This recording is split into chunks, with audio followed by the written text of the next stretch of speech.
Belanda dikenal sebagai negeri kincir angin karena memiliki lebih dari 1.200 kincir angin yang tersebar di seluruh negeri. Tetapi selain itu, Belanda juga dikenal sebagai negeri bendungan dan terkadang juga disebut sebagai negeri bawah laut. Belanda adalah negara di Eropa Barat dengan luas 41.850 km persegi atau lebih kecil dibandingkan Jawa Timur, di mana sekitar 60% daratannya berada di bawah permukaan laut.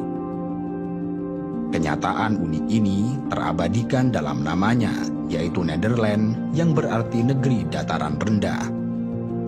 Dan karena berada di dataran rendah, yang sekaligus terletak di delta sungai besar, maka sebagian besar wilayahnya adalah rawa serta rentan akan banjir.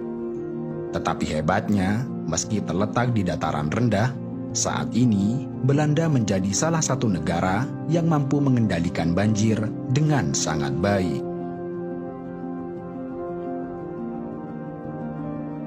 Sepanjang sejarahnya, Belanda dan nenek moyang mereka telah terbiasa berperang melawan banjir selama lebih dari 2000 tahun. Mulai sekitar 400 tahun sebelum Masehi, orang Frisia pertama kali menetap di Belanda. Merekalah yang membangun Terpen, sebuah gundukan tanah tempat mereka membangun rumah atau bahkan seluruh desa. Terpen ini dibangun untuk melindungi desa-desa dari banjir. Tetapi pada 14 Desember tahun 1287, Terpen dan tanggul yang menahan Laut Utara jebol, sehingga air membanjiri negara itu. Banjir itu dikenal dengan nama Saint Lucia yang menewaskan lebih dari 50.000 orang dan dianggap sebagai salah satu banjir terburuk dalam sejarah manusia.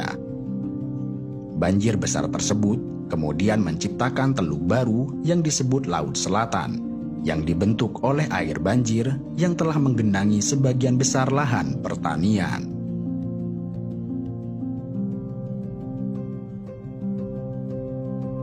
Setelah puluhan tahun terkena banjir serta badai yang menyebabkan banyaknya air ke dalam tanah dan mengancam pertanian, masyarakat di Belanda dan pemerintahnya bekerja sama untuk melahirkan beragam inovasi yang luar biasa untuk menghadapi bencana tersebut.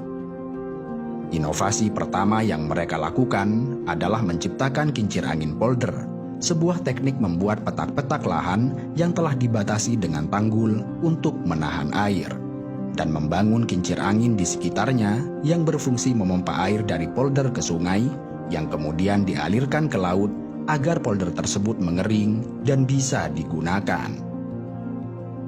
Pada awalnya, inovasi ini sukses membuat Belanda aman dari ancaman banjir selama ratusan tahun dan mengeringkan banyak rawa-rawa di sepanjang delta dan pesisir. Tetapi pada akhirnya, usaha ratusan tahun tersebut ditaklukkan oleh alam melalui peristiwa banjir besar pada tahun 1953. Banjir tersebut menewaskan lebih dari 1.800 orang, sebanyak 70.000 warga dievakuasi, dan sekitar 90% pertaniannya tergenang oleh air. Banjir yang terjadi pada 31 Januari hingga 1 Februari tahun 1953 itu merendam hampir seluruh wilayah selatan dan sebagian utara Belanda.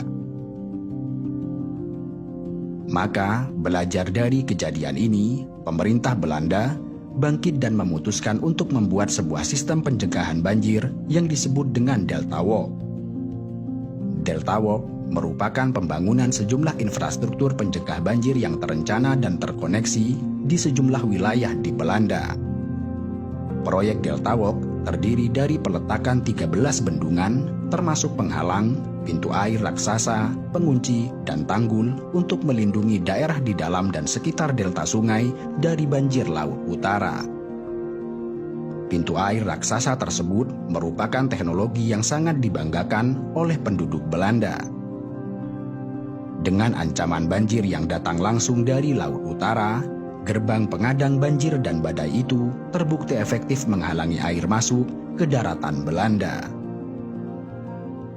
Sejak banjir pada tahun 1953 hingga saat ini, sudah ada 15 gerbang penghalau banjir yang dibangun di Belanda. Pintu air raksasa ini tersebar di seluruh wilayah Belanda yang berbatasan langsung dengan laut. Tidak hanya melindungi dari banjir, Deltawalk juga berfungsi menyediakan air minum segar dan irigasi. Dan dengan Deltawalk tersebut, risiko banjir menjadi berkurang dengan kisaran 1 dalam 4.000 tahun. Di sisi lain, sistem kincir angin polder yang semula menggunakan kincir angin sebagai tenaga pompanya, diubah menggunakan teknologi pompa terkini yang ditenagai oleh diesel dan listrik untuk mengeringkan polder-polder yang masih berair akibat rembesan sungai dan air laut dari bawah tanah. Dan untuk memanfaatkan keberadaan air di negaranya, negeri tulip ini membuat inovasi lain dengan membuat hutan terapung dan peternakan terapung. Belanda mulai mencoba mengapungkan beberapa pohon tahan garam di delta-delta sungai dekat kota besar di Belanda dengan tujuan untuk memaksimalkan proses penguapan air serta sebagai sarana pariwisata di negaranya. Beberapa pihak swasta Belanda juga tengah mencoba membuat peternakan terapung yang tercipta akibat dari keterbatasan lahan di Belanda.